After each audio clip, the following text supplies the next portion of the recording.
की गिरफ्तारी से किसे होगा फायदा? क्या बीजेपी के लिए आसान होगा अब चुनाव?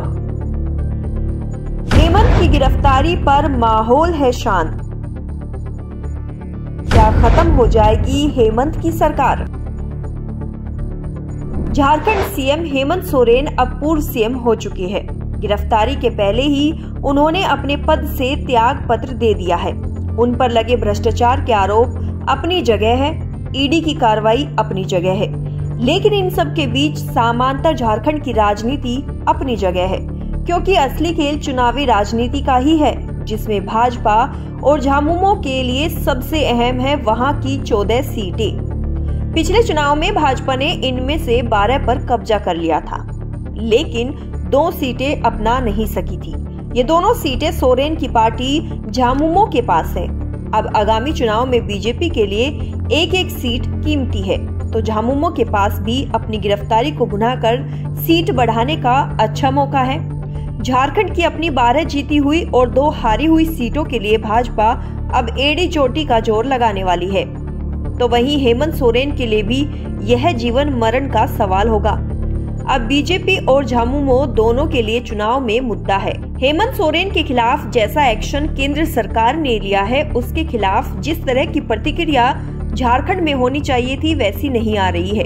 किसी भी लोकप्रिय नेता की गिरफ्तारी पर आम जनता में जिस तरह का गुस्सा होता है वह राज्य में कहीं दिखाई नहीं दे रहा है। न ही ईडी के एक्शन के खिलाफ विपक्ष ही मुखर रहा है।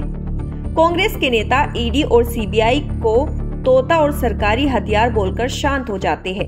कभी भी विपक्ष ने ईडी और सीबीआई के एक्शन को लेकर बड़ा राजनीतिक आंदोलन बनाने की कोशिश नहीं की, जबकि पूरे देश में विपक्ष के दर्जनों नेता ईडी और सीबीआई के टारगेट पर है।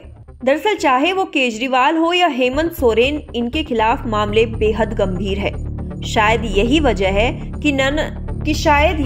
है कि न तो नेता और न ही जनता प्रतिक्रिया में आंदोलन करने को तैयार है। सोरेन पर जमीन घोटाले में कार्रवाई का मामला सेना की जमीन की खरीद बिक्री से जुड़ा है। इसमें फर्जी नाम पता के आधार पर जमीन की खरीद बिक्री हुई थी। इस मामले में रांची नगर निगम द्वारा केस दर्ज करवाया गया था। ईडी ने इसी केस के आधार पर ECIR रिपोर्ट दर्ज कर जांच शुरू की थी। जांच एजेंसी ने 4.55 एकड़ जमीन की खरीद बिक्री का खुलासा किया था। इसके अलावा आदिवासी जमीन पर अवैध कब्जे को ईडी की तरफ से हेमंत सोरेन को पूछताछ के लेकर अब तक 10 समन भेजे जा चुके हैं। कहा जा रहा है कि सत्ता की कमान भले ही चंपई के साथ होगी, लेकिन दबदबा दिशोम गुरु यानी शिबू सोरेन के परिवार का ही रहेगा।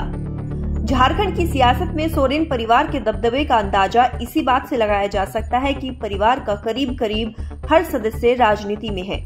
हेमंत की पत्नी कल्पना को अगर छोड़ दिया जाए तो लगभग सभी राजनीति में सक्रिय है। अगर हेमंत सोरेन अपनी गिरफ्तारी को आदिवासी समुदाय के बीच केंद्र की बीजेपी सरकार द्वारा प्रताड़ित होने की बात समझाने में सफल हो जाए तो बाजी उनके हाथ में जा सकती है। हेमंत की गिरफ्तारी से आदिवासी समाज में भाजपा के प्रति नाराजगी बढ़ती दिखाई दे सकती है और इसका अंदाजा बीजेपी को भी है। इसी वजह से भाजपा इस गिरफ्तारी को राजनीतिक रंग देने से बच रही है। हालांकि भ्रष्टाचार के मामलों को लेकर हेमंत सोरेन पर भाजपा नेताओं का सीधा निशाना दिखाई दे रहा है, जो पिछले 4 साल से जारी है। इस बीच बीजेपी के लिए सबसे सुखद बात यह है कि बीजेपी प्रदेश अध्यक्ष बाबूलाल मरांडी, जो खुद एक बड़े आदिवासी नेता है, सोरेन परिवार पर राज्य के संशोधन की लूट में शामिल होने के आरोप लगा रहे हैं। बाबूलाल मरांडी की पार्टी में वापसी भाजपा ने एक मजबूत आदिवासी चेहरे को अपने साथ लाकर खड़ा कर लिया। सबसे पहले विधानसभा में भाजपा विधायक दल के नेता बनाए गए बाबूलाल मरांडी, जिन्होंने हेमंत सोरेन और उनके परिवार के भ्रष्टाचार का मामला सबसे पहले उठाया था। बाद में तत्कालीन मुख्यमंत्री रघुवर दास ने हेमंत सोरेन पर खान मंत्री रहते पत्थर खनन का पट्टा लेने के दस्तावेज भी सामने रखे थे।